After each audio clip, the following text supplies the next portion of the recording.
ನಮಸ್ಕಾರ, ನಾನು ಗುರು. Welcome back to the channel.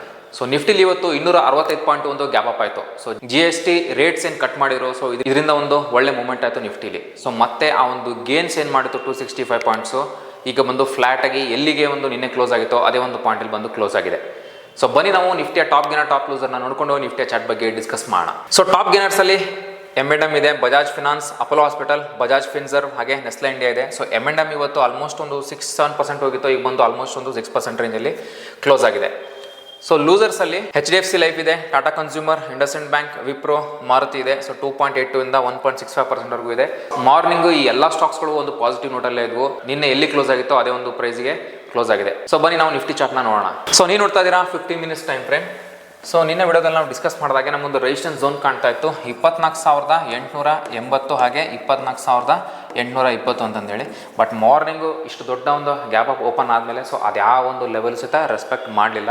ಈ ಥರ ಒಂದು ಗ್ಯಾಪ್ ಅಪ್ ಆದಾಗ ಸೊ ಈ ಒಂದೆಲ್ಲ ರೆಸಿಸ್ಟೆನ್ಸ್ ಝೋನ್ಗಳನ್ನು ಬ್ರೇಕ್ ಮಾಡಿ ಹೋಗುವಂಥ ಸಾಧ್ಯತೆ ಜಾಸ್ತಿ ಇರುತ್ತೆ. ಬಟ್ ನೀವು ನೋಡ್ತಾ ಇರ್ಬೋದು 24,985 ಲೆವೆಲ್ವರೆಗೂ ಹೋಗಿತ್ತು, ಅಂದರೆ ನಿಯರೆಸ್ಟ್ 25,000 ಲೆವೆಲ್ಗೆ ನಿಫ್ಟಿ ಹೋಗಿತ್ತು. ಈ ಒಂದು ಪಾಯಿಂಟಲ್ಲಿ ಆಪ್ಷನ್ ಸೆಲ್ಲಿಂಗ್ ಜಾಸ್ತಿ ಆಗಿರುತ್ತೆ. ಯಾಕಂದ್ರೆ ಒಂದು 200 ಪಾಯಿಂಟ್ಸ್ ಇದ್ದಾಗ ಏನು ಮಾಡ್ತಾರೆ ಅಂತಂದರೆ ಅಷ್ಟೊಂದು 200 ಪಾಯಿಂಟ್ಸ್ಲಿ ಒಂದು ಜಾಸ್ತಿ ಆಪ್ಷನ್ ಸೆಲ್ಲಿಂಗ್ ಅಂದರೆ out of the money option selling ಆಗುತ್ತೆ. ಸೊ ಒನ್ಸ್ 25,000 ಲೆವೆಲ್ಗೆ ಬರ್ತಾ ಇದ್ದ ಹಾಗೆ ಏನಾಗುತ್ತೆ, ಅಲ್ಲಿ ಮತ್ತೆ ಒಂದು ಆಪ್ಷನ್ ಏನು ಒಂದು ಓವರ್ನೈಟ್ ಒಂದು ಗ್ಯಾಪ್ ಅಪ್ ಆಗಿತ್ತು. ಸೊ ಪ್ರೀಮಿಯಂ ಜಾಸ್ತಿ ಆಗಿತ್ತು. ಸೊ ಇನ್ನೂ ಆಪ್ಷನ್ಸ್ನ ರೈಟ್ ಮಾಡೋಕ್ಕೆ ಸ್ಟಾರ್ಟ್ ಮಾಡಿದ್ರು, ಅಂದರೆ ಆಪ್ಷನ್ ಸೆಲ್ ಮಾಡೋಕ್ಕೆ ಸ್ಟಾರ್ಟ್ ಮಾಡಿದ್ರು. ಸೊ ನೋಡ್ತಾ ಇರ್ಬೋದು ಹಾಗೆ ಒಂದು ಏನು ಸೆಲ್ ಆಫ್ ನಮ್ಗೆ ನೋಡೋದು ಸಿಕ್ತು 265 ಪಾಯಿಂಟ್ಸು, ಮತ್ತೆ ಎಲ್ಲಿತ್ತು ಅಲ್ಲಿಗೆ ಬಂದು ಕ್ಲೋಸ್ ಆಗಿದೆ. ಸೊ ಎಕ್ಸಾಕ್ಟ್ ಒಂದು ರೆಸಿಸ್ಟೆನ್ಸ್ ಪಾಯಿಂಟಿಗೆ ನಿಫ್ಟಿ ಹೋಗಿತ್ತು, ಓಪನ್ ಆಗಿತ್ತು, ಹಾಗಾಗಿ ಒಂದು ಸೆಲ್ ಆಫ್ ಆಗಿದೆ. ಸೊ ನಮ್ಗೆ ಇನ್ನು ಕೆಳಗಡೆ ಅಂತ ನಾವು ನೋಡೋದಾದ್ರೆ ಸೊ ಇಷ್ಟೊಂದು ಸೆಲ್ ಆಫ್ ಆಗಿರೋದ್ರಿಂದ ಪ್ರೀವಿಯಸ್ ಒಂದು ಬೈಯಿಂಗ್ ಝೋನ್ ಬಂದಿತ್ತು, ಸ್ಲೋ ಆ್ಯಂಡ್ ಸ್ಟಡಿ ಆಗಿ ಒಂದು ಬೈಯಿಂಗ್ ಬಂದಿತ್ತು. ಸೊ ಮತ್ತೆ ಒಂದು ಗ್ಯಾಪ್ ಅಪ್ ಆಯಿತು, ಈಗ ಒಂದು ಸೆಲ್ಲಿಂಗ್ ಬಂದಿದೆ. ಸೊ ಇಲ್ಲಿಂದ ಏನು ಅಂತಂದರೆ 24,640ರಿಂದ 24,600 ಒಂದು ಸಪೋರ್ಟ್ ಆಗಿ ಕೆಲಸ ಮಾಡುತ್ತೆ. ಈ ಒಂದು ಝೋನಲ್ಲಿ ಬಂತು ಅಂದರೆ ಮತ್ತೆ ನಿಫ್ಟಿ ಒಂದು ಬೌನ್ಸ್ ಆಗ್ಬೋದು. ಬಟ್ ಈಗ ನಿನ್ನೆ ಒಂದು ಕ್ಲೋಸ್ ಲೆವೆಲ್ ಅಂದರೆ ನಾವು ಈ ಒಂದು ಲೆವೆಲ್ ನೋಡ್ತಾ ಇದ್ದೀವಿ 24,750 ಈ ಒಂದು ಲೆವೆಲ್ ಇದೆ.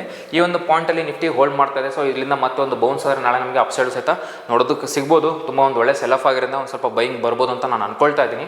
ಸೊ ನಾನು ಅಪ್ಸೈಡಿಗೆ ಹೋಗಿ ಸ್ಟಾರ್ಟ್ ಆಯಿತು ಅಂದರೆ ನಮಗೆ 24,820 ಈ ಒಂದು ಲೆವೆಲ್ನ ನಾವು ಇಮಿಡಿಯೇಟಾಗಿ ನೋಡ್ಬೋದು. ಈ ಒಂದು ಲೆವೆಲ್ ಕ್ರಾಸ್ ಆದರೆ ನಾವು ಫರ್ದರ್ ಅಪ್ಸೈಡಿಗೆ ನೋಡ್ಬೋದು. ಇಲ್ಲಿಂದ ಕೆಳಗೆ ಬರೋದು ಸ್ಟಾರ್ಟ್ ಆದರೆ 24,640, 24,600 ಒಂದು ಸಪೋರ್ಟ್ ಝೋನ್ ಆಗುತ್ತೆ. ಸೊ ಈ ಒಂದು ಲೆವೆಲ್ನು ಸಹಿತ ಇನ್ನೊಂದು ಸೆಲ್ಲ ಬಂದು ಬ್ರೀಚ್ ಆಯಿತು ಅಂದರೆ ನಮಗೆ 24,550 ಹಾಗೆ 24,500 ಸಹಿತ ನಾವು ಲೆವೆಲ್ಗಳನ್ನ ನೋಡ್ಬೋದು.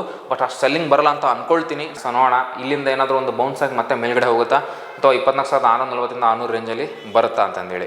ಸೊ GST ತುಂಬ ಪಾಸಿಟಿವ್ ಆಗಿತ್ತು. ಸೊ ನಿಫ್ಟಿ 265 ಪಾಯಿಂಟ್ಸ್ ಏನೊಂದು ಓಪನ್ ಆಗಿತ್ತು, ಆ ಒಂದು ಎಲ್ಲ ಗೇನ್ಸ್ನ ನಿಫ್ಟಿ ಕಳ್ಕೊಂಡು ಒಂದು ಫ್ಲಾಟಲ್ಲಿ ಕ್ಲೋಸ್ ಮಾಡಿದೆ. ಸೊ ನೋಡೋಣ ನಾಳೆ ಮಾರ್ಕೆಟಲ್ಲಿ ಯಾವ ಥರ ಒಂದು ಮೂಮೆಂಟ್ ಆಗುತ್ತೆ ಅಂತ.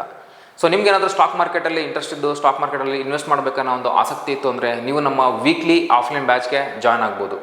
ಹಾಗೆ ನಿಮ್ಗೆ ಏನಾದರೂ ಕ್ವಶನ್ಸ್ ಮತ್ತು ಎಂಕ್ವೈರೀಸ್ಗಳಿತ್ತು ಅಂತಂದರೆ ನೀವು ನಮ್ಮ ಆಫೀಸ್ಗೆ ಡೈರೆಕ್ಟಾಗಿ ವಿಸಿಟ್ ಮಾಡ್ಬೋದು. ನಮ್ಮ ಆಫೀಸು ರಾಜಾಜಿನಗರಲ್ಲಿ ಲೊಕೇಟ್ ಆಗಿದೆ. ನಾನು ನಿಮ್ಗೆ ಸಿಗ್ತೀನಿ ಮುಂದಿನ ವಿಡಿಯೋದಲ್ಲಿ. Thank you.